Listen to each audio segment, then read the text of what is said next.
Le Fonds de solidarité FTQ est fier de présenter Les Dérangeants.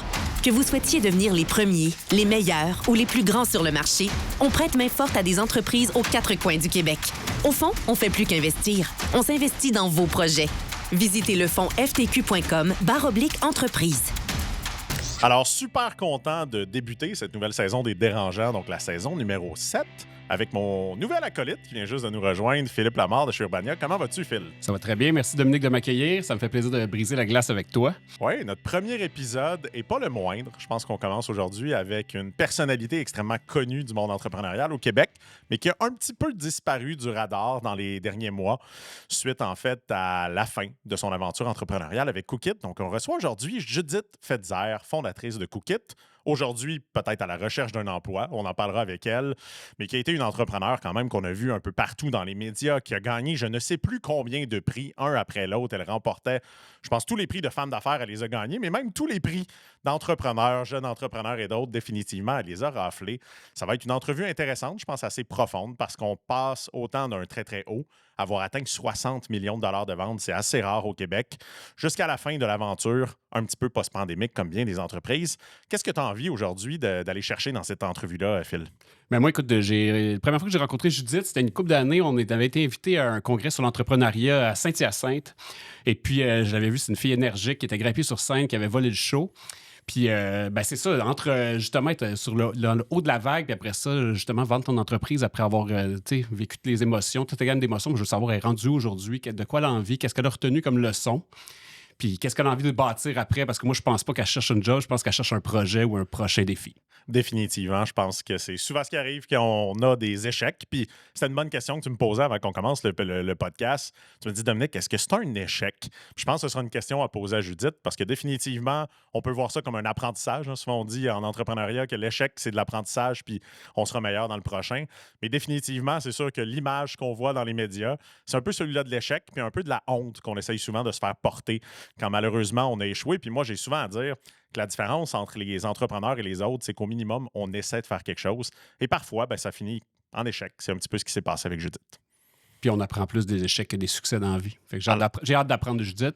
Alors, on attend que Judith vienne nous rejoindre. Encore une fois, merci au Fonds de la FTQ qui continue de pousser le podcast Les Dérangeants, de prendre un risque parce qu'on dérange un peu. On a aussi Astérix de Québécois qui est derrière nous. On va avoir Blue Chef qui est Rock Capital. Donc, des super partenaires qui nous aident à faire ce podcast-là puis à amener un petit peu un ton différent dans le monde de l'entrepreneuriat.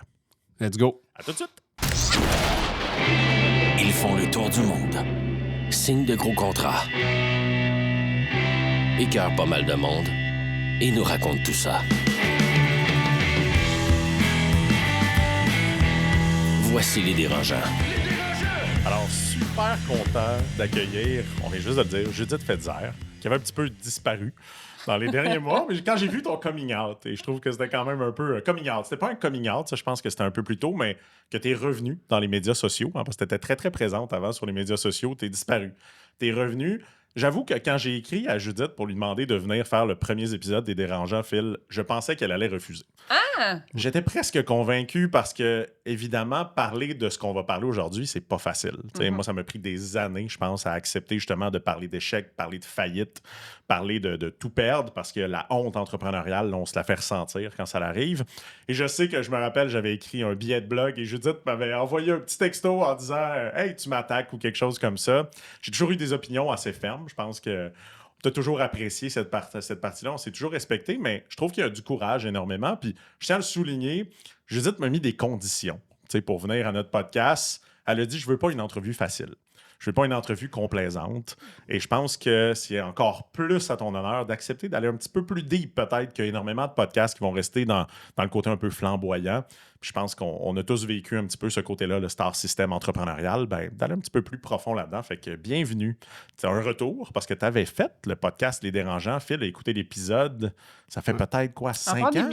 2021, je pense. Oui, je suis dans ma chambre à coucher, je pense. T'es dans ta chambre à coucher, tu faisais le podcast, puis ça, en 2021, là, c'était dans le buzz, donc dans le haut de Cookit, définitivement. Oui, définitivement. C'était notre deuxième année de pandémie. Tout roulait, là. Tout était à vitesse. Tous les indicateurs étaient ouverts à ce moment-là. Tous les indicateurs étaient ouverts. On travaillait fort, mais tu sais, en tant qu'entrepreneur, quand tu travailles fort, puis que tout va bien, puis les ventes montent bien, tu tripes, t'es épanoui. On est sur un high. On est vraiment sur un high. On va évidemment passer, je pense, assez rapidement à l'après-Cookit ou au minimum vers la fin, Ouais. comment ça s'est passé. Mais peut-être intéressant quand même de retracer un petit peu le chemin de Cookit que tu as fondé, je me rappelle bien, en 2014. Ouais. À ce moment-là, veux-tu nous en dire un petit peu plus sur qu'est-ce qui fait que tu as décidé de te lancer dans les prêts-à-manger? Évidemment, je pense à des moments assez marquants de ton histoire. On peut penser de l'acquisition de Miss Fresh, qui a quand même été une grosse acquisition, de l'investissement d'Alain Bouchard, qui a quand même été, je pense, quelque chose de game changer dans ton aventure. De où c'est parti Cookit?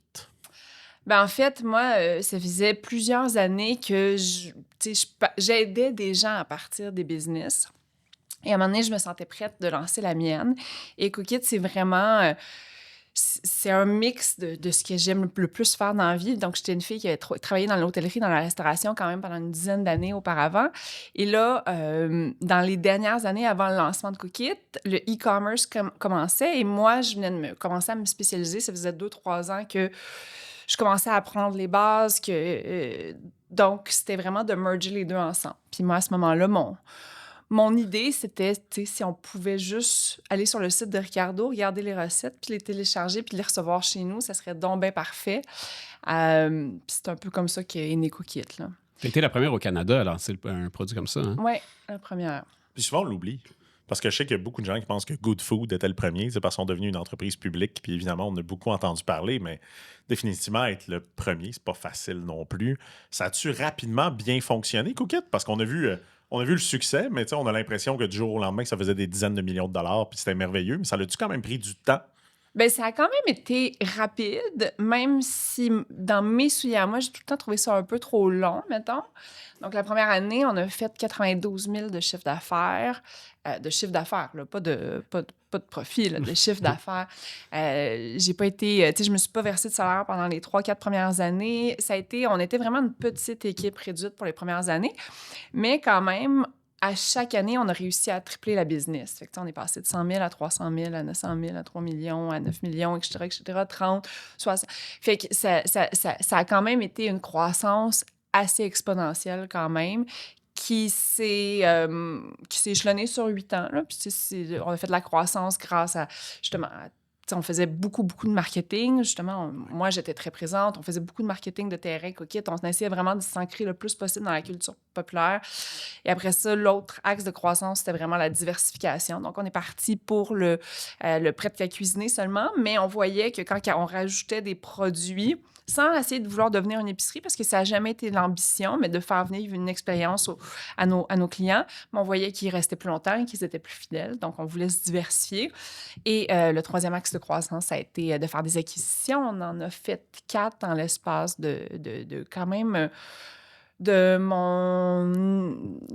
quand Alain Bouchard est rentré dans ma vie jusqu'à la dernière, là, ça a été comme 1 par année à peu près là, durant ce temps-là. C'était quoi ton thrill, toi, au début? Là? C'était quoi? Tu t'aidais des gens à partir de la business, mais après ça, quand tu as parti la tienne, c'était quoi ta pulsion? C'était la création, le marketing ou c'était... Parce qu'ils ont fait tout comme entrepreneur quand on parle de business? Comme entrepreneur. C'est sûr, certain que j'ai tout le temps été une fille plus de com, de produits. Donc, c'est vraiment ces 2 axes-là. Tout ce qui était opération, j'ai tout le temps eu la chance de tomber sur des bons partenaires d'affaires qui, eux, prenaient plus ce chapeau-là. Puis quand je parle des opérations, là, je parle pas des opérations holistiques de toute l'entreprise, là, mais vraiment d'assembler les kits à cuisiner. Fait que, ouais. Fait que c'est qui faisait les opérations au début? Comment tu...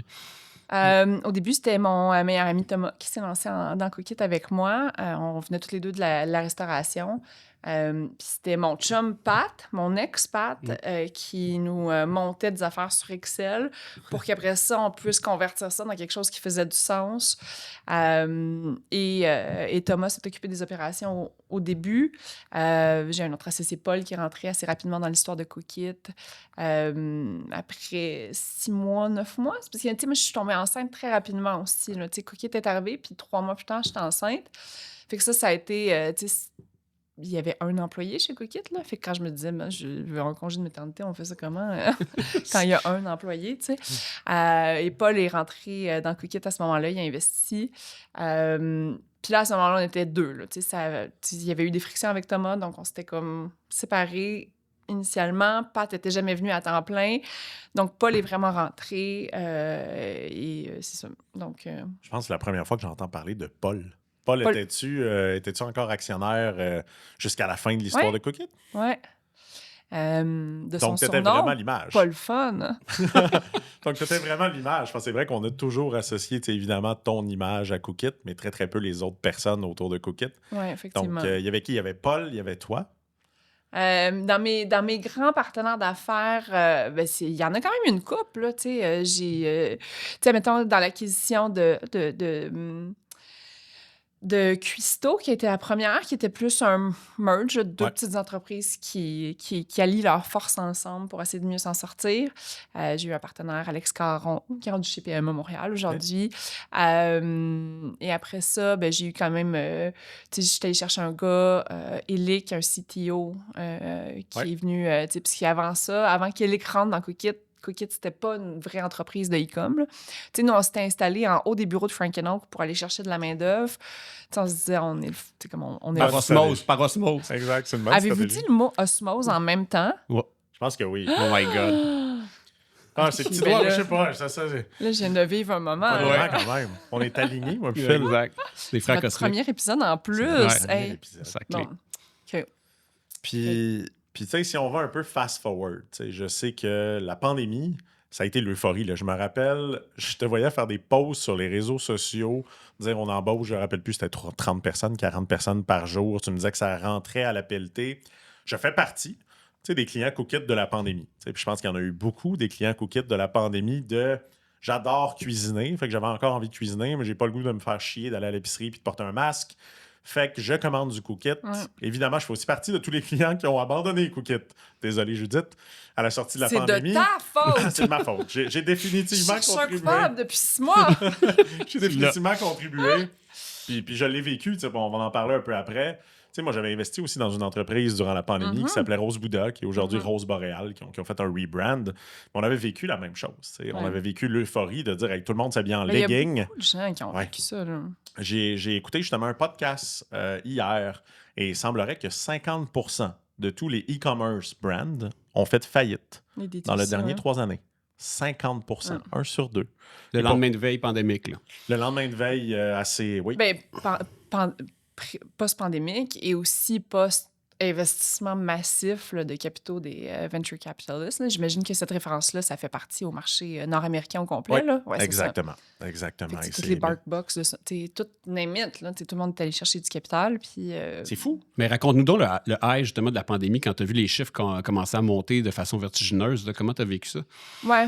Ben, tu sais, je vais essayer de le faire le plus rapidement possible. C'est ça, j'en ai parlé vraiment souvent. Fait que, tu sais, allez voir les autres podcasts.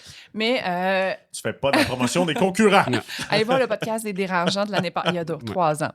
Mais nous, avant que la pandémie arrive, on venait juste de faire l'acquisition de Miss Fresh qui, tu sais, ça faisait comme une année là, qu'on se demandait comment on était un peu... On stagnait en termes de croissance. C'était difficile même à ce moment-là. C'était difficile pour quand même quelques compétiteurs. Et Métro, qui était embarqué dans l'aventure des kits à cuisiner, a décidé d'en ressortir assez rapidement aussi. Donc, pour nous, c'est arrivé comme sur un plateau d'argent. C'était un deal vraiment super avantageux. La seule condition de Métro, c'était faut le faire extrêmement rapidement. Fait qu'on était vraiment une petite équipe. On a réussi à faire, le processus de LOI, due deal, le financement, plan d'intégration, name it. On a réussi à le faire en 2 mois et demi pour signer, pour annoncer la transaction au mois de décembre, juste avant la pandémie. Nous, après ça, on a un plan d'intégration qui est vraiment robuste quand même. Là. Fait que c'est de déménager nos opérations qui sont dans Saint-Michel. On les déménage à Ville-Saint-Laurent. C'est de discontinuer le brand de Miss Fresh, de transférer les clients. Bon, fait que tu sais, logistiquement parlant, puis Cookit, c'est déjà... c'est 16 nouvelles recettes par semaine, 8 nouvelles recettes de prêt à être mangées, 160 fournisseurs directs. On reçoit tout ça, puis après ça, fait que c'est un casse-tête logistique. Puis à chaque semaine, on re-switch tout ça, puis on recommence une nouvelle semaine. Fait que j'ai tout le temps dit que c'est comme si on lançait une collection par semaine. Donc, le plan d'intégration, il est robuste. Et pendant ce temps-là, on fait pas trop de marketing, mais nous, on vient quand même d'acheter Bernard et Marie-Ève Prévost, qui étaient les propriétaires de Miss Fresh. Auparavant, eux autres, ils avaient bâti une bonne partie de leurs expériences chez Groupon, en Australie. Donc, ils avaient collecté énormément d'adresses mail, de clients et tout. Mais ces clients-là n'étaient pas nécessairement... Ils n'étaient pas restés très, très fidèles. Fait que nous, pendant 3 mois, on fait l'intégration. Puis à un moment donné, vers la fin là, du 2e mois, là, on commence à pousser un petit peu plus marketing. On a un petit peu plus d'informations sur les chiffres réels. Tu sais, quand tu fais ton analyse en due diligence, puis dans le après, il y a quand même tout le temps un peu une différence. Tu es comme, Parce que c'était meilleur que tu t'avais pensé. oui, c'est ça. Oui. Et on se high five, hein? Non. Mais tu sais, t'es comme, c'est comme ça qu'il calcule. Fuck. Fait que, puis c'était un peu ça qui était en train de se passer. Et là, on se demandait vraiment, OK, comment on va faire pour générer de la croissance? Les anciens clients de Miss Fresh, est-ce qu'ils sont vraiment intéressés avec Cookit? Et fait que, maintenant, ça faisait peut-être 2-3 semaines dans mes... avant le pandémique, là, que je commençais à me dire, OK. T'avais-tu l'impression de t'être fait fourrer ou... Non, pas du tout. Pas du tout. C'était pas à ce point-là. Mais reste quand même que, Cookit, une de nos forces, c'est que on a raisé très peu... Tu sais, mettons, avant la pandémie, là, avant le financement de votre partenaire, d'ailleurs, avant, on avait très peu eu de capital de risque parce que moi, tous mes compétiteurs étaient passés avant moi. Toutes. Good Food était passé avant moi. C'était 2 gars... ce sont toujours 2 gars qui ont levé, oui, puis qui avait une grande expertise en capital de risque. Moi, quand j'étais arrivée là, c'est 1 an après que j'étais un peu shaky au début sur mes chiffres, sur mes pitchs, etc. On se faisait dire non à tout le monde. Là. Puis investir dans du food e-com, là, c'est très, très, très niche. Là. Les investisseurs, ils se pitchent pas là, pour investir dedans. Fait qu'on avait une situation où on avait eu un deal super intéressant. Donc pour ça, trouver l'argent pour le faire, ça a quand même été relativement facile. Mais pour avoir du capital de croissance, ça, c'est une des affaires qu'on n'a jamais été capable d'en faire. Puis, des pitchs pour Cookit, là, en termes de... avec des financiers, j'ai dû en faire 250 là, dans ma vie. Là. Fait qu'à date, au début, j'étais un peu shaky. À la fin, j'étais rendue très, très bonne, mais reste quand même... même quand on triplait à chaque année, même quand la situation allait super bien puis qu'on avait un track record, là, que chaque dollar investi rapportait 4 $, ça a été quasi mission impossible de trouver du capital. Puis ça, c'est... Fait que, là, c'est qu'on se ramassait avec une grosse patente, plus de revenus, mais une plus grande structure de coûts, un loyer beaucoup plus cher et tout. Et qu'on n'avait pas de funny money, mettons. Là, on était très, très tight dans le cash. Fait que ça, c'était juste avant la pandémie. La pandémie arrive, bon, le monde implose. Et effectivement, en l'espace de 6 semaines, on était à peu près 22-23 millions de chiffre d'affaires annualisés à ce moment-là. Et en l'espace de 6 semaines, on est rendu à 60 millions annualisés. 60 millions annualisés. Puis... Pour expliquer aux gens annualisés, ça veut dire grosso modo, moi, je m'abonne pour 3 mois. Tu prends mes revenus sur 3 mois puis tu les mets sur 1 an, ça représenterait quoi? T'extrapoles tous tes chiffres. T'extrapoles un petit peu les chiffres. Donc, évidemment, c'est bon si les clients restent, mais si les clients s'en vont, ça bouge un petit peu au niveau des revenus. Oui, exactement. Fait que... Puis ça a été un défi de croissance vraiment excitant. Nous autres, chez Cookit, on a vraiment eu du fun durant la pandémie parce qu'on était super occupés, on était au bureau, tout le monde était là, la gang était vraiment tight, connectée. On était encore petits, il n'y avait pas beaucoup de monde encore. Puis fait que ça a été, justement, beau défi de croissance, juste du fun pour nous autres à ce moment-là. Là. Puis à quel moment, justement, que le fun a commencé à se transformer en « Oh my God, là, soit ça va trop vite » ou ça a été quoi les indicateurs? C'est pas que ça a été trop vite. Il y a quelques éléments que j'identifie où je suis comme... mettons, il y avait des indices. Là. La reprendre, cette décision-là, je suis pas sûre que je la ferais exactement pareil, mettons. Comme quoi, par exemple?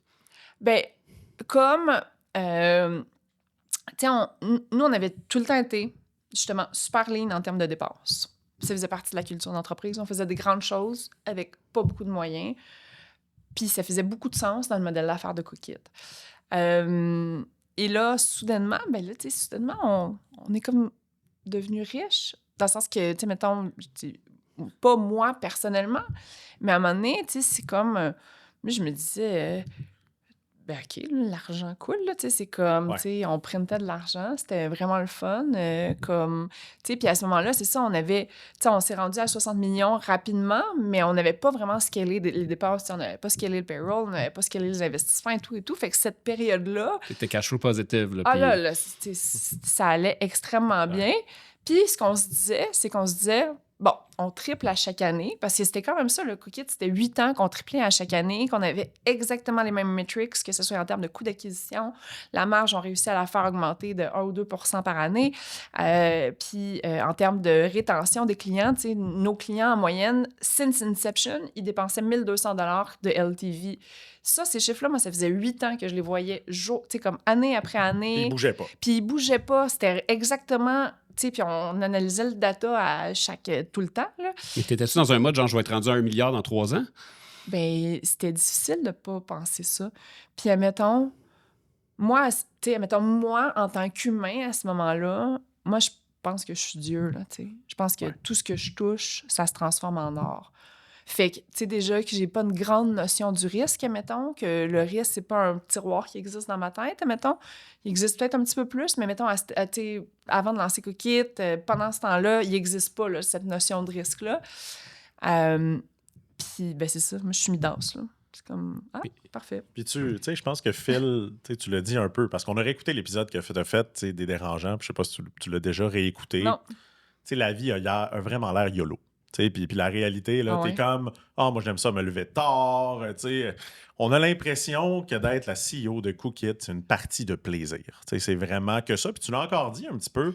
C'est quelque chose qui me surprend souvent. Tu dis, on avait tellement de fun. Peut-être la question que je me questionne, c'est est-ce que vous aviez trop de fun? Parce qu'à un certain moment, on le sait, être entrepreneur, c'est pas facile. C'est des hauts, c'est des bas. Et moi, je me méfie justement toujours un peu de ça. Puis je pense que ça m'a donné un petit peu raison dans les dernières années, puis on en voit d'autres. Les entrepreneurs qui ont toujours l'air au sommet, qui ont l'air d'avoir une famille parfaite, une femme parfaite, sont sur Instagram à faire des citations d'eux-mêmes, si on peut appeler qu'on flirte avec le narcissisme un peu, de s'auto-citer sur les réseaux sociaux.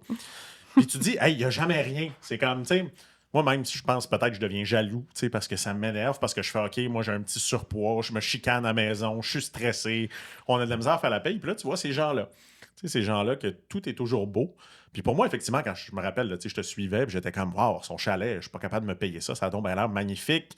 Sa vie a l'air magnifique. Tout a l'air le fun. Est-ce que tu penses justement, si je pourrais le poser comme ça, est-ce que tu as pris les affaires au sérieux? Est-ce que c'était un peu, j'ai du plaisir, c'est lifestyle? Évidemment aussi, je pense que tu as été mis un peu sur un piédestal. Un peu comme moi, j'en ai gagné aussi beaucoup trop de prix, selon moi. Puis ça me montait à la tête. Je pense que c'est un des dangers. Mais est-ce que tu as pris Cookit au sérieux? Parce qu'on passe quand même de, tu dis, on avait vraiment du fun à j'ai vendu l'entreprise pour à peu près 2 millions de dollars avec 22 millions de dettes. Fait que, on passe quand même d'un épisode à un autre de manière assez drastique. Ouais. Est-ce que tu penses que tu as pris le monde des affaires au sérieux? Absolument. Ça, 100%. Puis, admettons, quand on parlait de fun, le fun, c'est la valeur d'entreprise numéro un chez Cookit. Puis, pour nous, en fait, cette définition-là, c'était... On passe tellement de temps à job, puis on s'investit tellement. Puis, tu sais, c'était ça, on était une start-up, on voulait que... Tu sais, mettons... Tu sais, à l'époque, on s'appelait une famille. Là. Maintenant, c'est vu comme un immense red flag. C'est une entreprise d'ici. Je déteste ça. J'ai écrit un blog sur arrêter. Et c'est le titre de mon prochain livre, by the way. Arrêtez d'appeler votre entreprise. Vous n'êtes pas une famille. C'est un des plus gros red flags. Ben voilà. Mais admettons, il y a 5 ans, ça faisait partie des valeurs d'entreprise de Cookit qu'on était une famille.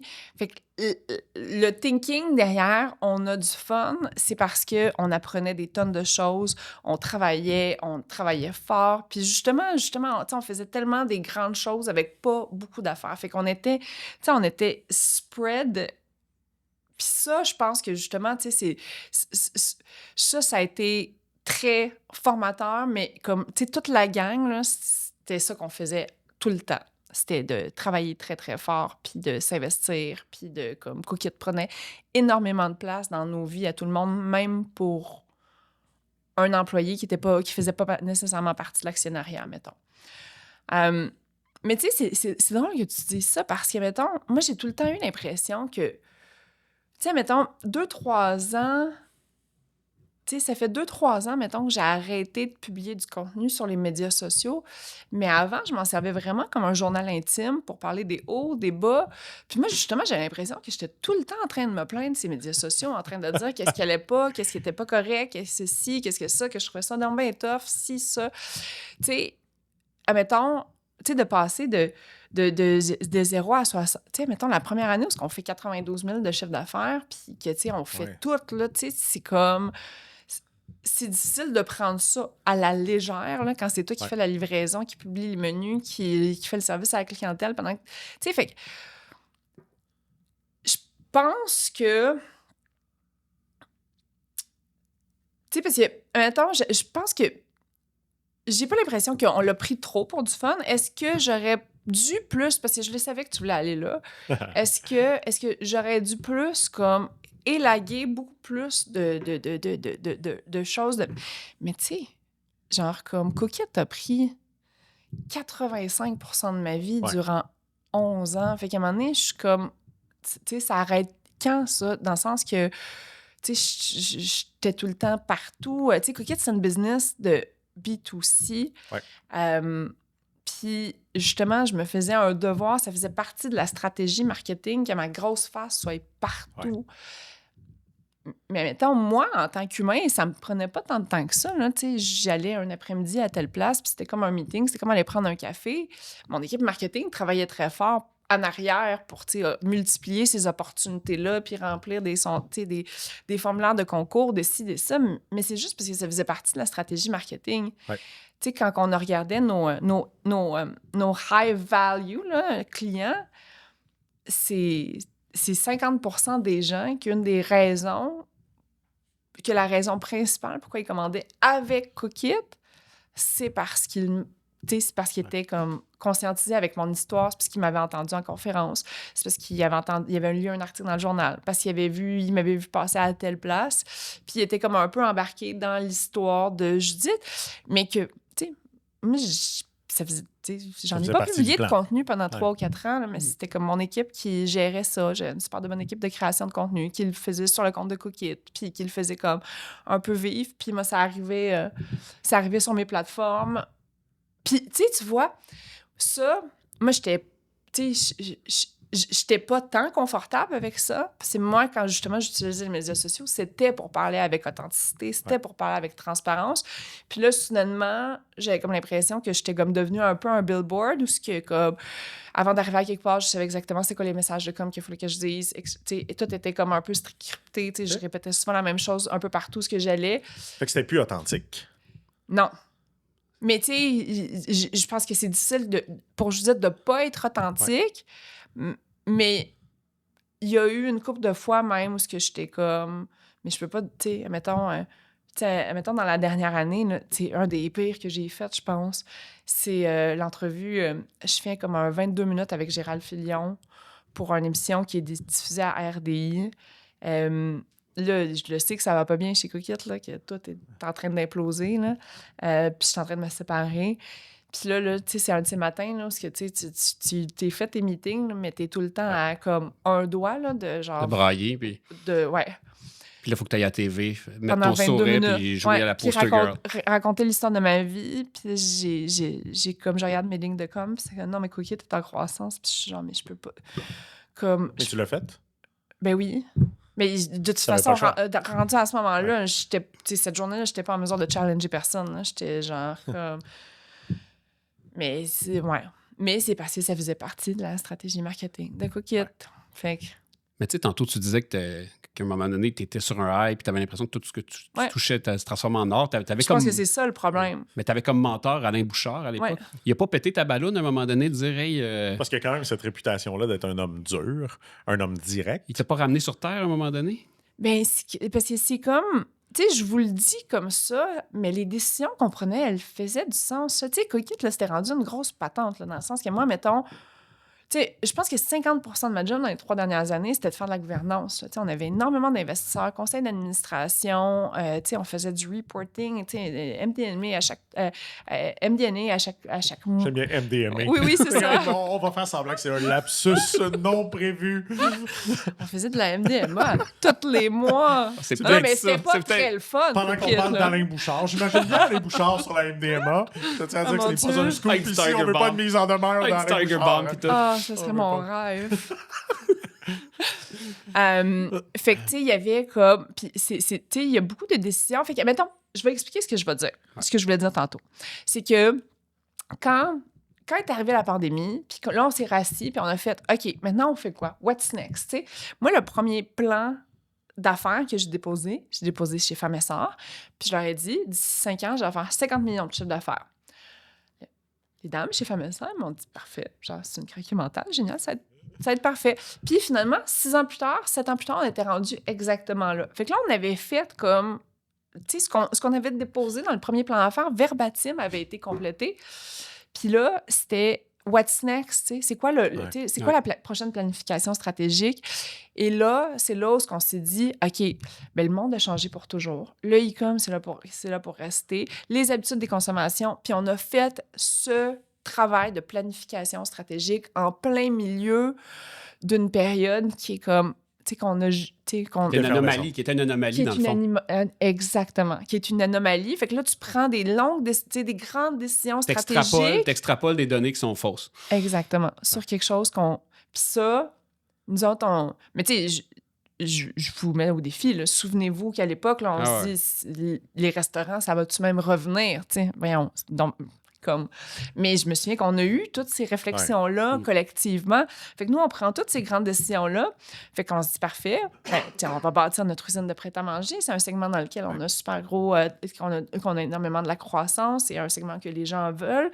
Ben là, tu sais, là, on a bâti Cookit là, avec 3 branches de bois. Puis, tu sais, pendant des années, on a eu 3 devs. Là, c'est une grosse plateforme technologique d'abonnement récurrent avec, tu sais, genre, puis on avait 3 devs. Fait que vous pouvez imaginer que le back-end, c'est un espèce de spaghetti, comme ça n'a pas de bon sens.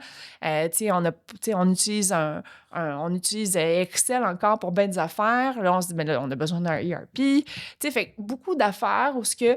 Puis une des erreurs que moi, j'ai faites en tant que présidente, c'est qu'on voulait être comme bon dans tout.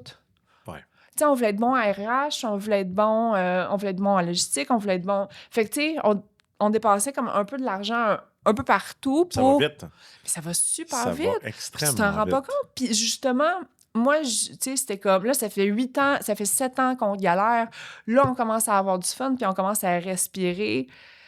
Fait qu'à ce moment-là, j'aurais dû faire le petit écureuil et mettre des petites noix dans ma petite babouche. Mais c'est pas ça les décisions qu'on a prises. C'est pas ça les décisions que moi, j'ai prises.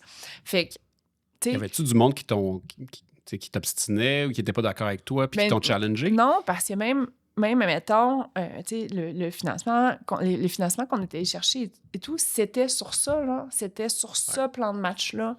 Voici ce qu'on va exécuter. On va aller chercher un investissement de X. Voici ce qu'on va exécuter, puis ça devrait donner ça.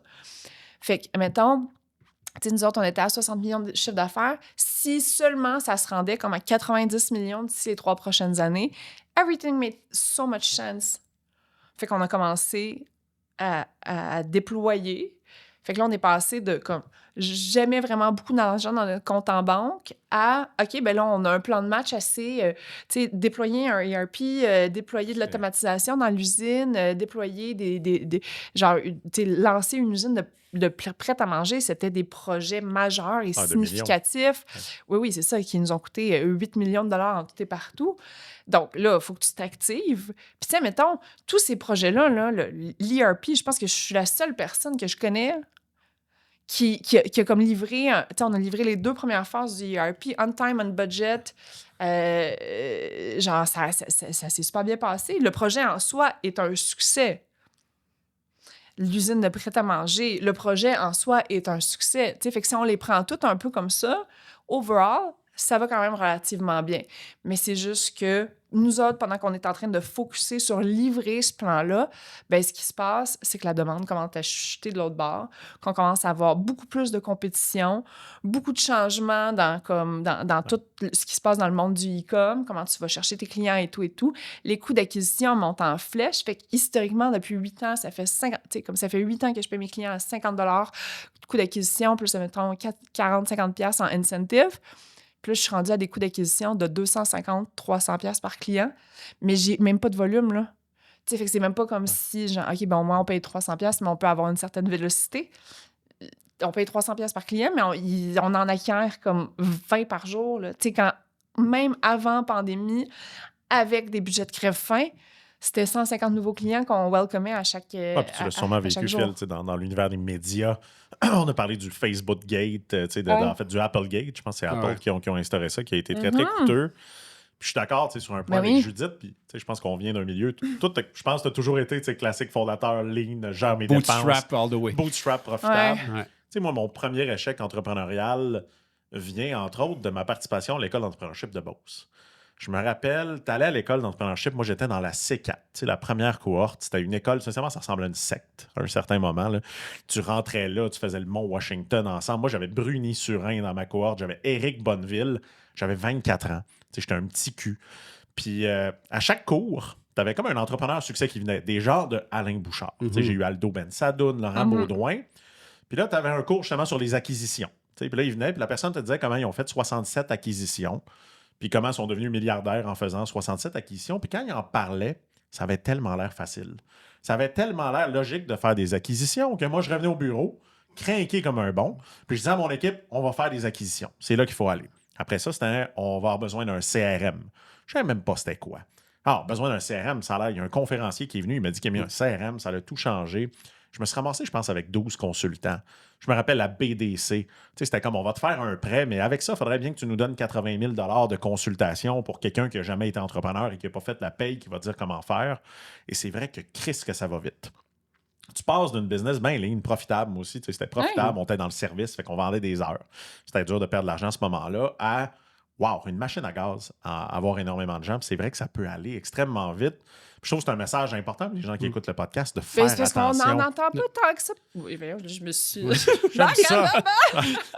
On n'en entend pas tant que ça parler de ces histoires-là où ce que justement tu investis comme des, je sais pas, là, des 2 millions dans des Salesforce, puis après ça, t'es genre, OK.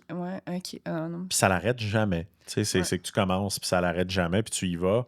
Puis c'est une erreur souvent qu'on se fait un petit peu pousser parce que c'est vrai que sincèrement, c'est stimulant. Là, c'est notre rôle comme président des entreprises d'être les rêveurs et d'arriver avec la vision, mais ça nous prend quelqu'un qui nous casse, quelqu'un quand tu arrives au bureau et qui dit voyons donc, ça n'a pas de crise d'allure. Mais les investisseurs, puis eux autres, ils te poussent à faire de la croissance à tout prix. Oui, c'est ça. Puis c'est pour ça que je dis Cookit, c'est une grosse machine, une grosse patente à gosse, ce qui est comme. Où tu sais, j'étais pas tout seul dans mon coin qui faisait on va faire ci, on va faire ça, ces décisions-là, tu sais, on les réfléchissait et tout. Puis, tu sais, mettons, même ça, je suis pas sûre que... Tu sais, mais c'est ça qui est tough, c'est que, mettons, t'essaies de pinpointer comme si... Tu sais, mettons, toi, tu dis, genre, j'ai participé, puis je trouve ça très basique de ce que tu dis, là, mais j'ai participé à l'école d'entrepreneurship, puis c'est genre comme... C'est là comme la source de... Ça a été un des grands facteurs. Je leur en ai parlé, puis je pense qu'ils ont un peu adapté, mais c'était aussi le modèle. Hein. Les conférenciers, il y avait souvent des consultants, c'était aussi les commanditaires. Puis les commanditaires, ils viennent pour vendre le bébel. Puis leur bébel comme entrepreneur, moi, je pense aussi que j'étais trop jeune, trop naïf peut-être. Je suis rentré à l'école d'entrepreneurship à 24 ans. Je pense qu'il fallait 10 ans d'expérience en affaires. J'avais réussi à les convaincre que j'avais fondé une entreprise à 14 ans, ce qui est vrai.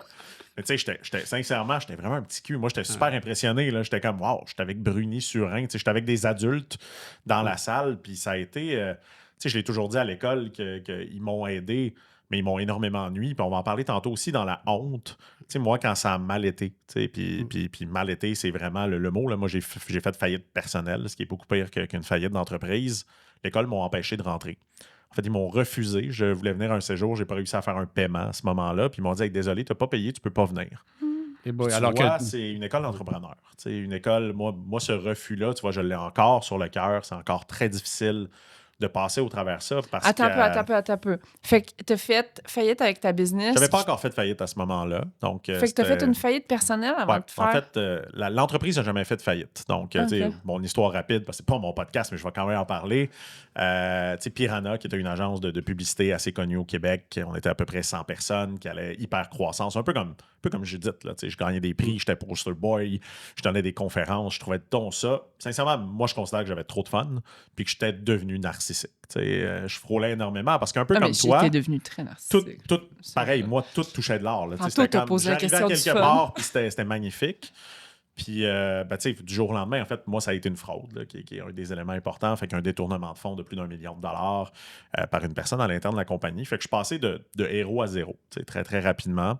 Puis, j'ai vendu l'entreprise. C'est ce qui fait que moi, l'entreprise, l'entreprise n'a pas fait faillite. Elle a été vendue, mais pour rien. On pourrait dire à peu près comme toi, tu sais, pour des peanuts, mais encore moins, je pense. Par contre, une des grosses choses dans la fraude, c'est que la personne qui fraudait ne payait pas les TPS TVQ. Donc, pour des centaines et des centaines et des centaines de milliers de dollars. Et je ne savais pas. À 24 ans, c'était quoi être un administrateur de société? Tu sais, c'était un beau nom dans un registraire, fait que j'étais le seul. Donc, j'ai été tenu imputable par Revenu Québec, ce qui a fait que j'ai dû déclarer ce qu'on appelle une proposition consommateur, ce qui est faire faillite. J'ai payé pendant 4 ans un montant par mois au fisc pour réussir à être libéré, parce que c'est comme ça qu'ils appellent ça. C'est comme une prison tant qu'à moi, puis tu es libéré après, à aller à chaque banque à me faire dire non, à être gêné chez Connect & Go, parce que ça fait juste 3 ans que je ne suis plus sous le chapeau de la protection de la loi des créanciers. Et moi, ça a fait que j'ai pas pu avoir une maison pendant un moment, même si Connect & Go avait du succès. Puis mon associé, mais à chaque fois que j'allais à la banque, je l'avertissais de dire « Je pense pas que le prêt va être accepté. » Tu sais, j'étais un boulet, sincèrement, pendant des années. Et il y a un moment... tu sais, j'en ai parlé dans mon livre. Durant Piranha, j'ai écrit une lettre de suicide que j'ai encore. Parce que des fois, j'ai envie de la relire pour me rappeler de ces bas-là, puis d'à quel point je suis tombé bas, puis très, très bas. Puis l'école d'entrepreneurship, c'était vraiment important pour moi. Tu sais, c'était un endroit où je me sentais bien parce que j'étais comme enfin une école qui n'a pas de diplôme, qui n'a pas d'examen, puis qu'on est tous des entrepreneurs. Tu sais, très, très bien. Puis ben, je me suis fait refuser un séjour. Fait que, tu sais, je voulais rentrer, ils m'ont dit que tu n'es pas capable de payer. Puis j'ai eu la chance, Marc Dutil, le fondateur de l'école, est descendu au bureau. Sa fille, Corinne, travaillait pour moi. Fait que, puis tu sais, j'ai expliqué mon histoire, puis il m'a laissé rentrer. Mais ça reste que ça m'a marqué. Puis évidemment, il y a énormément de gens à l'école d'entrepreneurship qui, tu sais, sans vouloir taper sur ces gens-là, mais qui sont nés riches. Moi, je viens pas d'une famille, tu sais. Mes parents n'ont pas d'argent. Je peux pas lui demander de l'argent. Moi, il y avait personne autour de moi qui avait de l'argent. Puis, mais tu vois, je considère que même si c'est une fraude, je suis 100% responsable de cet échec-là. Puis ça, je le prends, la responsabilité. Les gens vont dire « Ouais, tu t'es fait frauder. » Je ne m'occupais pas de mes chiffres. Parce que la seule chose que j'aimais, c'était la croissance. Moi, je voulais que ça double. Il fallait que ça double à chaque année. Il fallait que ça aille vite. Mais je ne creusais pas dans les chiffres parce que c'était plate. Et je pensais que quelqu'un s'en occupait pour moi, qui était mon associé à ce moment-là. Mais cet aspect-là du rejet, c'est quelque chose que j'ai vécu. Puis définitivement, je peux te garantir que quand tu perds tout avec un success story, c'est très, très rapide à quel point les gens disparaissent. Là. Moi, j'ai fait un saut énormément à quel point les gens ont disparu très, très rapidement. Puis ça a été définitivement un moment. Puis, tu sais, je dis à Judith, je relate aussi à ce qu'elle a pu vivre à ce moment-là parce que j'ai vécu à peu près la même chose à une plus petite ampleur parce que Cookit était juste rendu un monstre. Tu sais, tout le monde parlait de Cookit. C'était à occupation double. C'était comme Cookit partout. On était quand même connus, là, Piranha, plus de 100 personnes, fait que c'était quand même une entreprise assez reconnue. Mais j'ai encore cette honte-là me revient quand même assez souvent. Elle habite encore en toi. J'ai déménagé de Québec principalement parce que j'avais peur d'être reconnu par des gens qui ont perdu de l'argent dans l'aventure à l'épicerie. Et c'est déjà arrivé. Ça. Ma femme s'est déjà faite accrocher pour se faire dire « Hey, ton chum... » Parce qu'un peu, moi aussi, il y a bien du monde qui pensait que j'avais fait de l'argent dans ce faillite-là. Je peux vous garantir que j'ai pas fait une scène, puis ça a été très, très difficile. Mais cette image-là, définitivement, puis je me trouve fou parce que je suis de retour un peu comme toi, tu sais, que tu fais de revenir dans l'arène publique. Un bon bout de temps, je me suis dit, jamais je vais avoir envie de recommencer à donner des conférences, de recommencer à parler. Décider de le faire. Ouais, à un moment donné, il faut s'en... Oui. Faut se relever de ça, mais ça reste difficile. Puis Mais moi, je me suis jamais dit que, tu sais, mettons, j'ai délité mes médias sociaux il y a comme 3 ou 4 mois, mais c'était pas une notion de... Je sais pas si c'était une notion de honte, mais chose certaine, c'était une notion que je me suis ramassée face à beaucoup d'espace dans ma vie, puis je pense que c'est peut-être ça mon... Parce que je sais pas à quel point j'ai honte. Ouais. Je pense pas. Tu sais, non. je pense pas qu'il y a une nécessité non plus. Tu sais, Non. je pense que les gens aimeraient que tu aies honte. Je pense qu'il y a bien des décisions que je suis genre, tu sais, mettons, tu sais, t'as parlé du narcissisme. Ben, je pense que oui, ça, je l'étais. Je pense que mettons, tu sais, j'essaie de beaucoup comprendre, tu sais, mes émotions et tout, là, puis, tu sais, d'avoir un meilleur contrôle de mes émotions. Ça, c'est peut-être des affaires que j'ai honte. J'ai peut-être un peu trop apporté ma vie personnelle dans Cook It. Tu sais, mon ex a fait partie de l'aventure Cook It. C'est une famille, comme tu disais Ouais. aussi. Tu sais, ça a été, tu sais, ça a amené son lot de positif, là, tu sais, à apporter des grandes choses dans Cook It, mais ça a précipité bien d'autres affaires aussi. Fait que, tu sais, il y a certaines affaires que je vis très difficilement. Tu sais, justement, maintenant, tu parles de la notion, là, tu sais, d'aller à l'épicerie puis de dire comme... Mais il y a du monde que tu sais, moi, tu sais, on s'est placé sous la loi de la protection de la faillite le 6 février, puis le 7 février, j'étais en train d'écrire des courriels comme, tu sais, un peu tout le monde, des investisseurs, des partenaires d'affaires, puis j'étais comme, je m'excuse tellement. Ouais. Tu sais, puis c'est des gens que tu sais, j'ai parlé peut-être à tous les jours, là, tu sais, quand tu te ramasses dans un processus comme ça assez rapidement, ces gens-là, tu leur parles plus tant, là, fait que, tu sais, mettons, comme, tu sais, tous ces gens-là tu sais, qui connaissaient, qui avaient investi en Cook It, ben, tu sais, quand ça tombe complexe comme ça, ils n'ont pas le choix de te transférer à des experts, fait que là, ils t'envoient aux comptes spéciaux. J'adore le nom des comptes spéciaux. Ouais. Ça, j'ai dit, moi, je milite pour qu'on arrête d'appeler ça les comptes spéciaux. Tu sais, ça sonne, on va te dérouler un tapis rouge et du champagne. Je peux te garantir Ouais, mais qu'aux comptes c'est ça, spéciaux, tu n'es pas spécial. Ouais, la première fois que j'ai entendu ça, j'étais genre, ah, mais tiens, c'est intéressant. Ah, special. Ça va, je vais encore toucher de l'or. Puis après ça, j'ai parlé avec certains amis entrepreneurs de mon réseau, puis ils m'ont dit, C'est pas bon signe. c'est pas bon signe, c'est parce que c'est un expert en restructuration, fait qu'ils ont un peu compris où ce que tu t'en vas.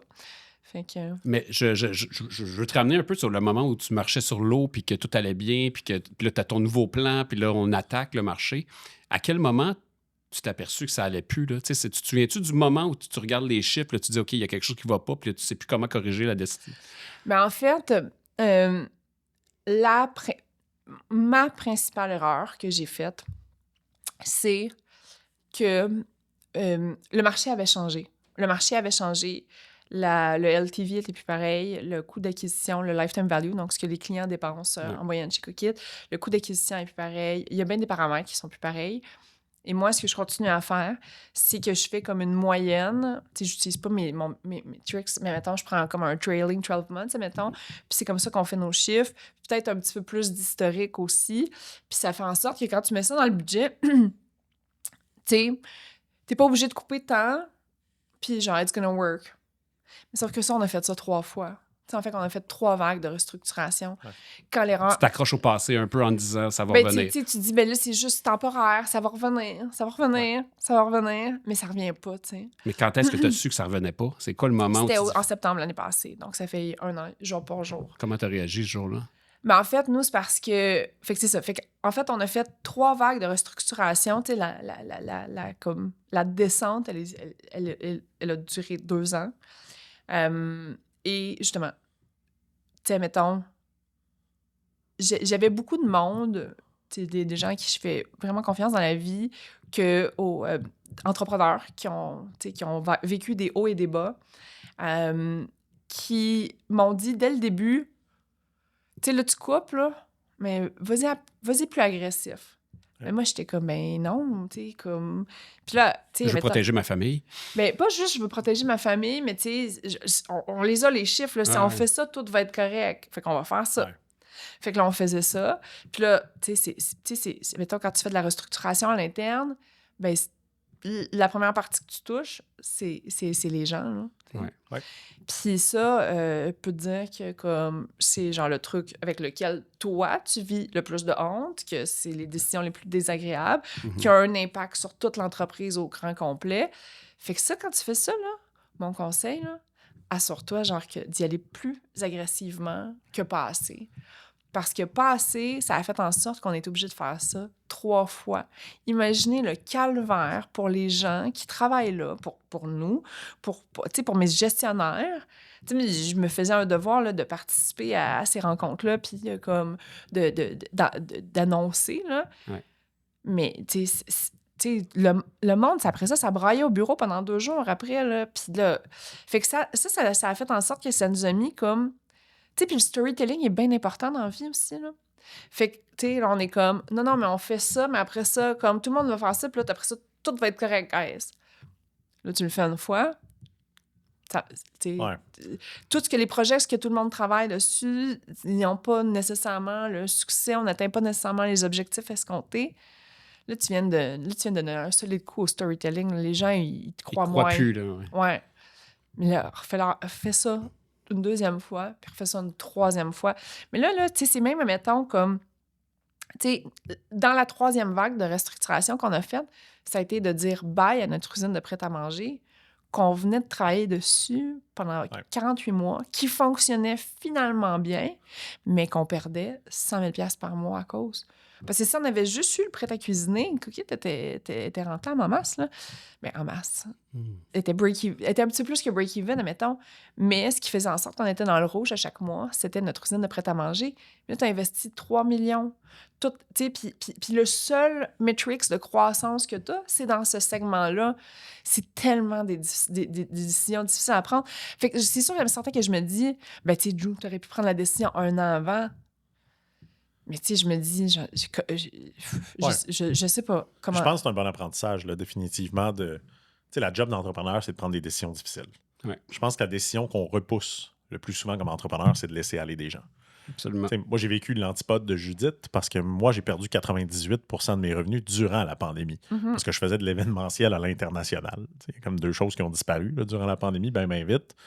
Puis un des trucs que mes investisseurs fait que je pense qu'aujourd'hui on est en vie, c'est qu'après 3 semaines de pandémie, j'ai laissé aller 80% des gens d'un coup. Parce que j'ai dit, j'aime mieux les laisser aller puis revenir les chercher que de les garder. Puis c'était mon mentor. Parce que moi, j'ai eu énormément pendant des années de difficulté de laisser aller des gens. Puis j'ai fait de la restructuration d'entreprise. Après Piranha, je ne pensais plus que j'étais un bon entrepreneur. Puis je pensais pas non plus avoir le goût, là, en toute transparence, d'y retourner. Puis il m'avait dit, je vais te donner un mandat. Tu vas restructurer une entreprise qui s'appelle Éduc Expert, qui était dans la formation en ligne pour les pompiers, qui est toujours une entreprise que j'ai. 60 personnes perdaient des millions. Une catastrophe. Puis il dit, c'est pas compliqué, tu as 6 mois pour la redresser parce que les investisseurs, généralement, en redressement, te donnent un budget. Puis à la fin, c'est soit ils ferment, fait que soit tout le monde est mort, si on peut le dire comme ça, ou soit on continue. Il avait dit, je pense que la première décision que tu devrais prendre, c'est couper 50 personnes sur 60 la première semaine que tu arrives. Puis là, je les connais pas, ces gens-là. Tu sais, moi, j'arrive, je connais même pas le secteur. Puis j'avais dit, voyons, je peux pas faire ça. Puis sa question qui était bonne, c'est préfères-tu sauver 10 personnes ou d'en laisser 60 perdre leur job? Puis aujourd'hui, à chaque fois que je laisse aller quelqu'un, je protège des emplois. Je ne le vois plus comme je suis en train de couper des gens, je protège des emplois.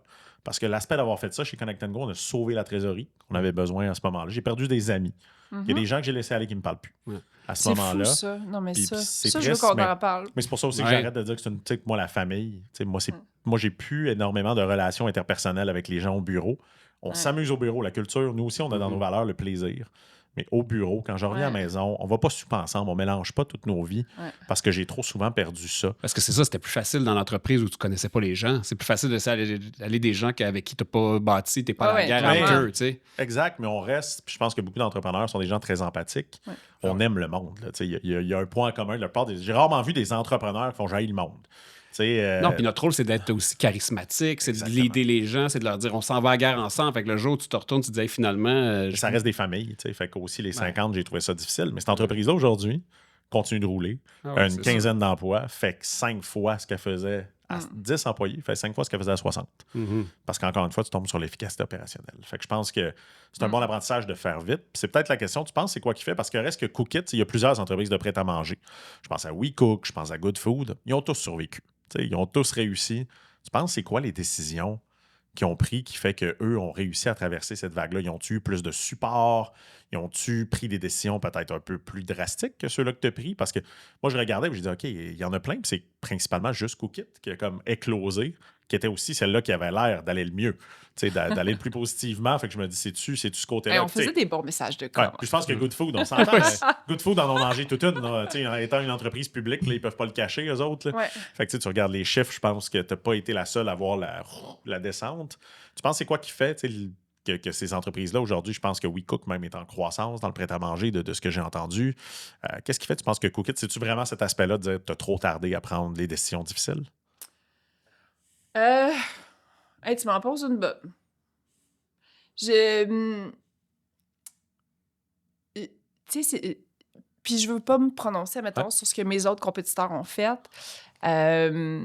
Mais c'est sûr et certain que, mettons, si je ramène la question à moi, c'est sûr et certain que c'est pas que j'ai trop tardé à prendre les décisions, c'est que je les ai pas faites assez courageusement dès le début et avec assez de lucidité. Je pense que c'est plus ça. Fait que... T'étais trop optimiste. T'avais trop l'impression que ça allait revenir, puis que... Ouais. C'est tombé en amour aussi un peu avec son projet. Hein. Je pense que c'est Ah oui, définitivement. définitivement difficile. Puis Définitivement, puis c'est ça. Puis, tu sais, mettons, là... Tu sais, mettons, t'as beau avoir ton réseau d'entrepreneurs puis tout qui te disent coupe 80% des dépenses. OK. OK, sure. Fait que, tu sais, j'arrivais, mettons, puis j'étais même pas assez, tu sais, comme... même moi, j'y croyais pas 100%. Là. Je me disais, OK, oui, j'ai entendu ce conseil-là. Sounds good, mais d'un autre côté, tu sais, si on fait tel projet, ça va marcher, puis ci, puis ça, puis si on peut pas... Ouais. Puis après ça, tu sais... C'est comme, tu sais, t'arrives avec ton équipe de direction puis ton équipe de leadership puis t'es comme, guys, il faut atteindre, faut faire de la restructuration, mais genre, comme, tu sais, veux pas, tout le monde veut pas, tu sais, tout le monde individuel, tu sais, collectivement, tout le monde est bien d'accord avec le truc. Mais personne veut faire la décision de son bord. Ouais, c'est comme, mais non, mais ça, c'est vraiment important, puis ça, non, mais cette personne-là, puis ce projet-là, puis ci, puis ça, puis ci, puis ça. Fait que, tu sais, puis on était un peu toutes dans dans ces premières décisions de restructuration de notre carrière aussi, tu sais. Maintenant, tu sais, c'est comme... Tu sais, je veux pas dire qu'on se désensibilise, mais justement, on est mieux de protéger les 10 emplois qui restent comparé à, tu sais, faire imploser toute la patente au complet. Mais ces décisions-là sont... Je pense que c'est... beaucoup de courage. Je pense que c'est... Tu sais, je pense que c'est... En tout cas, pour moi, ça l'a été comme... Moi, j'ai l'impression que j'étais très courageuse dans mes décisions, mais avec post-mortem, je suis comme... Puis d'un autre côté, l'intuition me disait que c'est ça que je devais faire. C'est drôle, hein? Que c'était ça qu'il fallait que tu coupes. Qu'il fallait que je sois plus agressive. Mais tu t'es allé contre ton intuition. Je suis allée contre mon intuition. Parce que quand je jasais avec plein de monde, que ce soit ma gang, que ce soit même... Même ta gang te le disait? Même ta gang te le disait? Non, eux ne voulaient pas couper. Non, c'est ça. Ben, moins couper, puis je les comprends. La réalité, c'est... Il n'y a personne qui veut... Mais mon intuition, j'étais comme... C'est ça, la job d'entrepreneur, c'est... C'est parce qu'on avait tellement grandi vite aussi, fait qu'à un moment donné, on était rendu... Tu sais, quand tu grandis vite, tu rajoutes des niveaux de management, là, tu rajoutes des processus, des ci, des ça. Tu sais, comme là, Cookit a été rendu un peu compliqué. Tu sais, on n'avait pas réussi à... Tu sais, t'as ces périodes de grande croissance-là, puis à un moment donné, tu viens faire un peu le ménage dans tout ça, tu viens streamliner tout ça. On était comme en train... Tu sais, fait que...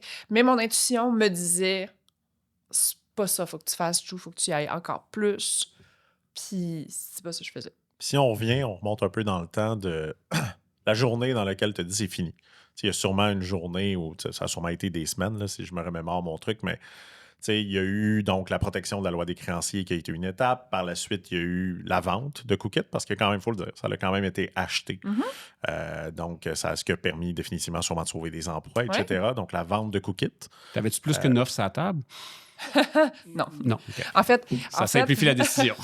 Non, mais en fait, ce qui s'est passé, c'est... Mettons, c'est qu'au mois de septembre, l'année passée, nous, à chaque début septembre, quand la rentrée scolaire revenait, tous nos clients qui étaient partis durant l'été, donc on avait 30% de moins de commandes durant l'été, puis ces ventes-là, elles revenaient la première semaine de septembre. Ça faisait 9 ans que c'était comme ça.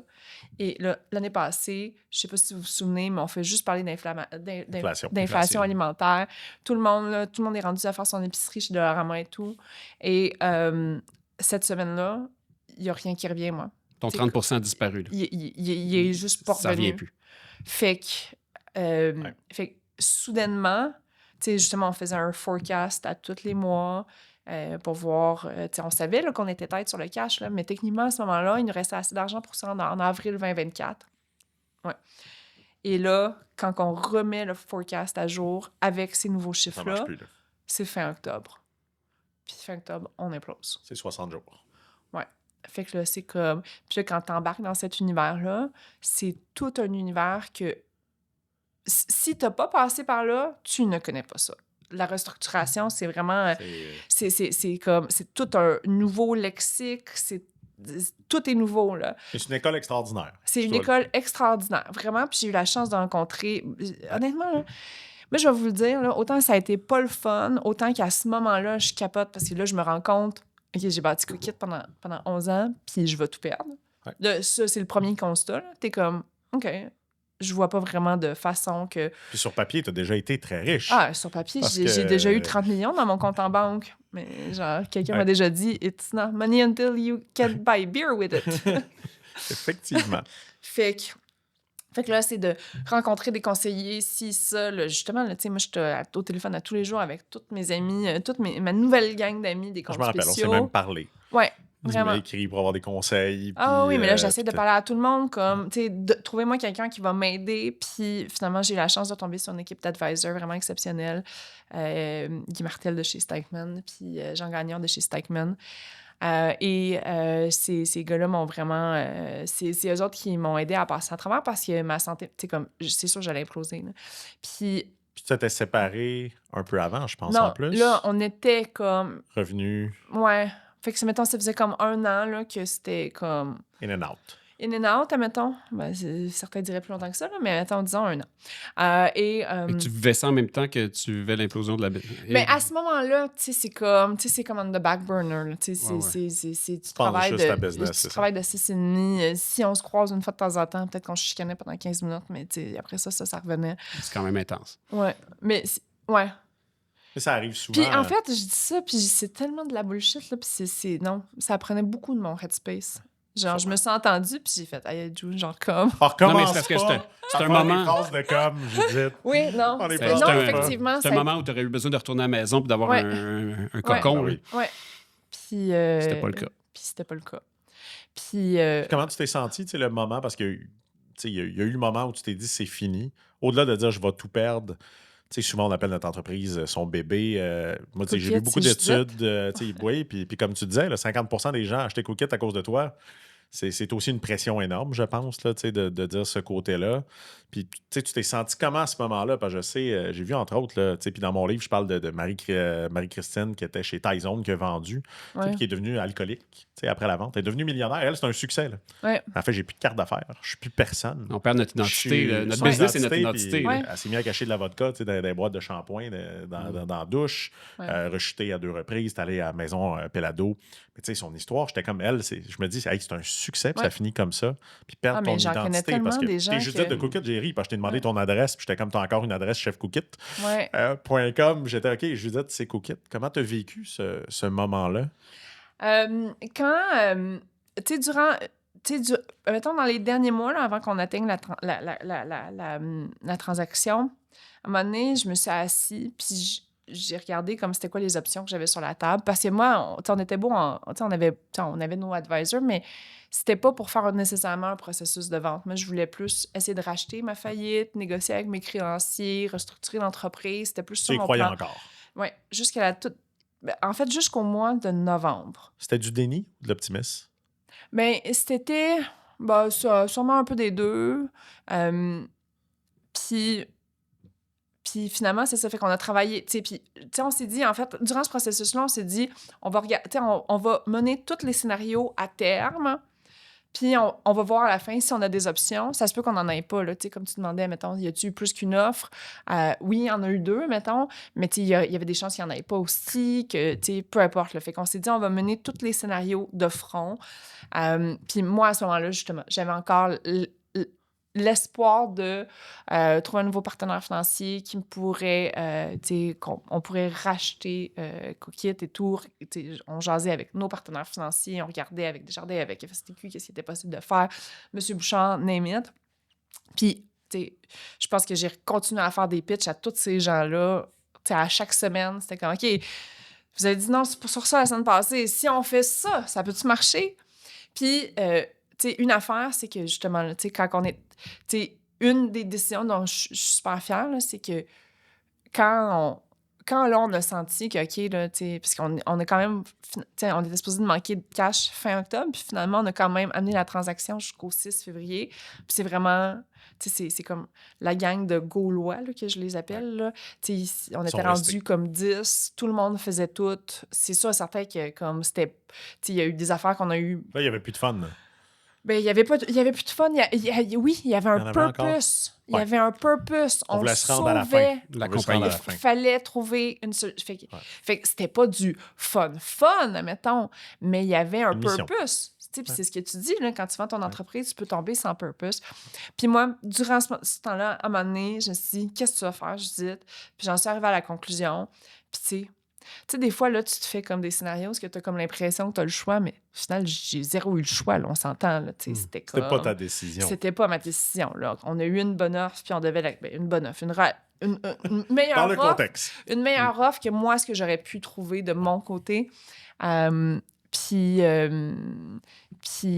me suis dit, à ce moment-là, j'avais 41 ans. Ben, j'ai encore 41 ans. J'ai 41 ans. J'ai appris énormément dans ça. La réalité est que Cookit, c'est une business qui n'a jamais vraiment été profitable, puis qu'on a tout le temps... Peut-être que cette industrie-là, tu as beau dire, oui, mais tes compétiteurs, oui, mais mes compétiteurs, c'est pas personne qui... Pas personne qui roule sur l'or. Non, c'est ça. C'est une industrie qui est quand même dur. difficile, difficile. Fait que oui, tu t'en sors, mais tu travailles très, très fort pour des résultats... Pas facile. Voilà. Fait que j'ai pris la décision. Je me suis dit, j'ai pas peur j'aurais pas peur de me relancer une autre entreprise. Fait que Judith, aujourd'hui, elle va comment? C'est ça le plan? avec ça. Fait que quand on est arrivé à la transaction le 6 février, j'étais comme... T'étais en paix. Non, avec mais la j'étais décision. overly excited parce que durant le temps des fêtes, là, toutes mes offres s'étaient retirées. Je savais pas comment j'allais faire le payroll du 3 janvier. Je me souviens, là, le 30 décembre, non, même avant ça, genre le 27 décembre, on book un chalet, moi, mon fils, puis mon ex, puis on s'en va comme, je sais pas, Poisson Blanc, je sais plus trop, Poisson Blanc. Puis genre, je suis tellement pas bien, tu sais, je suis pas capable d'être une mère, je suis pas capable d'être une blonde, je suis pas capable d'être rien. Puis genre, je me dis, genre, je veux juste être enfermée. Puis c'est un sentiment qui m'a habité là, pendant 3-4 jours. Je veux juste être enfermée dans une pièce, que personne ne me dérange. Que genre, tu sais, il faut juste que Noël finisse, là, que tout le monde revienne en face de leurs ordinateurs, là, puis qu'on puisse recommencer à travailler, là, puis qu'on puisse voir comment on va faire les affaires. Là. Mais genre, comme, tu sais, mettons, là, genre, tu sais, comme ça, là, genre, tu sais, mettons, là, quelqu'un qui se rock comme ça, là, ça, c'est le sentiment qui me reste pendant tout mon temps des fêtes l'année passée. C'est une catastrophe. Fait que quand on arrive à la transaction, où ce que Fresh Prep garde tous les emplois. Les fournisseurs, ils ont pris le bouillon pour 2 ou 3 semaines, peut-être 1 mois mais tu sais, ils continuent à avoir des commandes par la suite. Les clients, tu sais, Fresh Prep fait des affaires écœurantes, là. Fait que oui, il y a du monde qui ont perdu de l'argent. Il y a, tu sais, comme... Justement, je me high-five pas avec le outcome qui est sorti, mais dans la situation, je trouvais qu'on s'en était relativement bien sorti, comparé, mettons, à la situation d'il y a un mois, où on payait plus personne, où tout implosait. Là. Puis après, ben, là, c'est le vide, là. T'étais soulagé, puis que là, mais après ça, tu te sentais un peu... qu'est-ce que je fais maintenant? T'as plus rien. Là, j'étais vide, là. Puis, tu sais, c'est comme... C'est 9 mois plus tard. Puis, en même temps... Tu sais, j'ai écrit à Adam, on parlait samedi matin du podcast, puis j'ai écrit à Adam, puis je sais pas pourquoi, mais je me confie souvent à toi. puis je disais, comme, tu sais, c'est drôle parce que quand j'étais avec les gens, tu sais, ça m'énergise tellement que quand les gens me demandent comment ça va, je suis genre, mais ça va bien, non, je travaille sur ci, c'est ça, Mais quand je me ramasse toute seule, face à tout, tu sais, avant, là, dans Cookit, là, j'étais bookée là, de 7h à 7h le soir. J'avais 3 trillions d'invitations les soirs.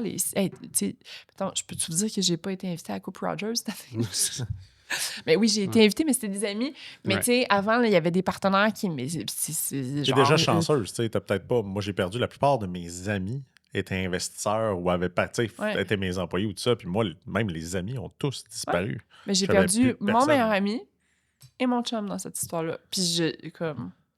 Tu sais, puis c'est là la business. Hein, on dit souvent de faire attention qu'on appelle ça notre famille, notre bébé, etc. Ben, ça vient souvent avec ça. Puis Judith, aujourd'hui, elle va comment? Parce que là, on sent que tu as envie de ressauter un peu dans l'arène. Tu sais, t'es revenu un peu plus. Tu trouves ça tough? Je trouve ça tough parce que, tu sais, ben, ouais, c'est ça. Je trouve ça tough. J'ai un super idée de projet d'affaires qui m'allume vraiment. J'ai envie de revamper l'expérience funéraire.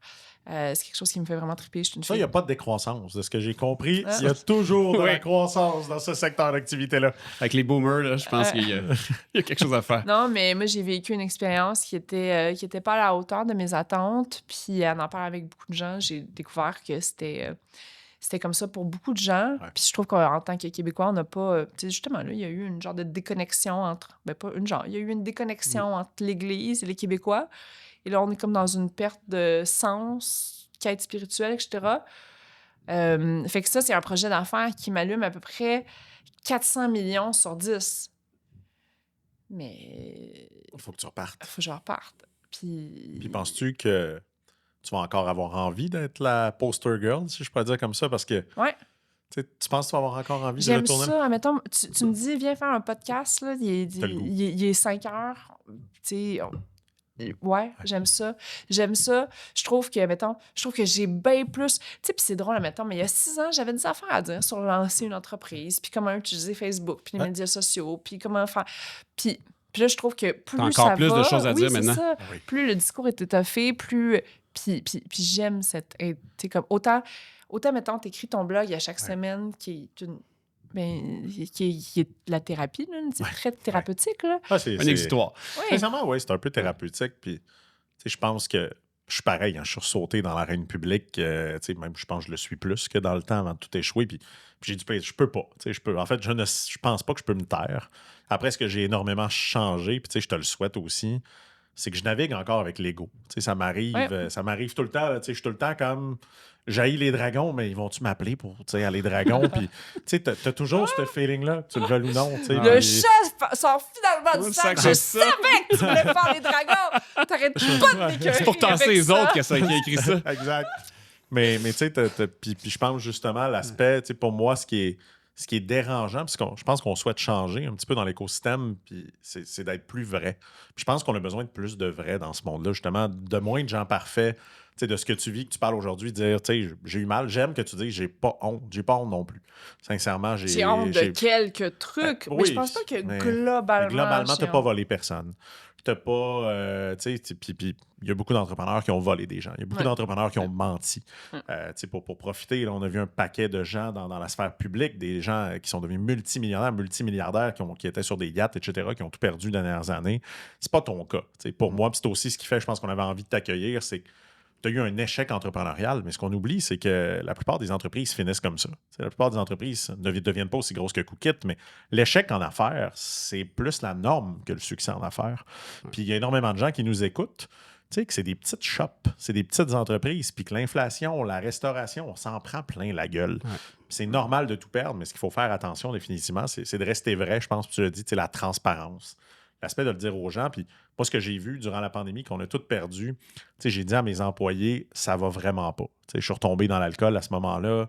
J'ai fait la une de la presse, des fois des trucs un peu drôles. J'ai confié à la presse que je buvais, que je pensais qu'on allait tout perdre. Puis j'étais en train de convaincre mon investisseur de remettre 2 millions pour sauver la business, qui n'est pas nécessairement, pour ceux qui le savent, lié à la presse. Je ne sais pas pourquoi j'ai dit ça dans la presse, en plus.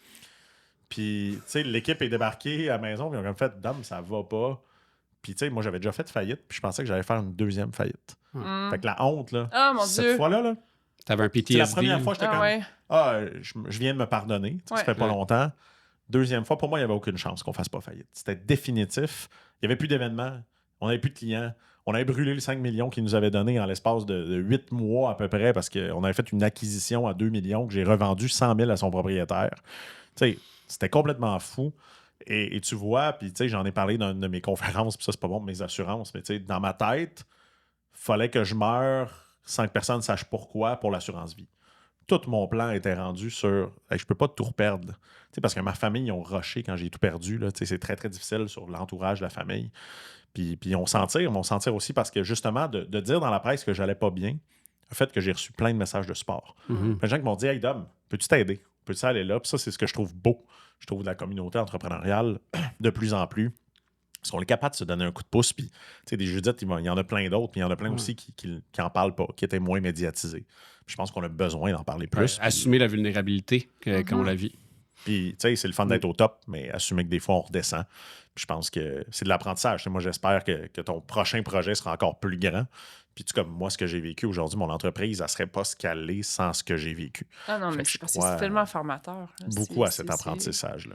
Ouais, c'est tellement formateur. Fait qu'un gros merci. Le temps a passé, sincèrement, à une vitesse incroyable. Mais un gros merci, Judith, encore une fois, d'être venue. T'as cassé la glace de cette saison des Dérangeants-là.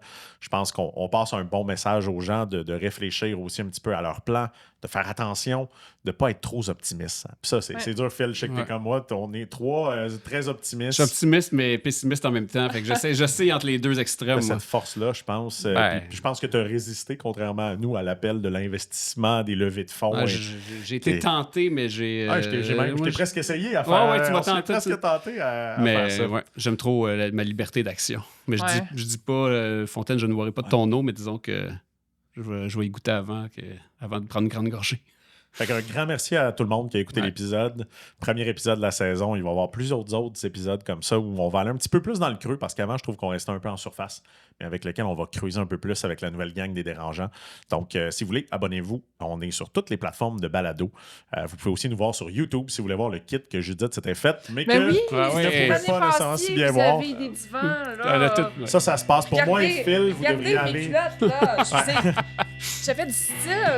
Moi, je pense aller sur la plateforme audio pour moi et Phil, mais ça vaut la peine de l'écouter en vidéo pour la présence de Judith. Un gros merci et on se dit à très bientôt. Merci, Judith. Le podcast de la nouvelle génération d'entrepreneurs au Québec. Les Dérangeants. Les Dérangeants!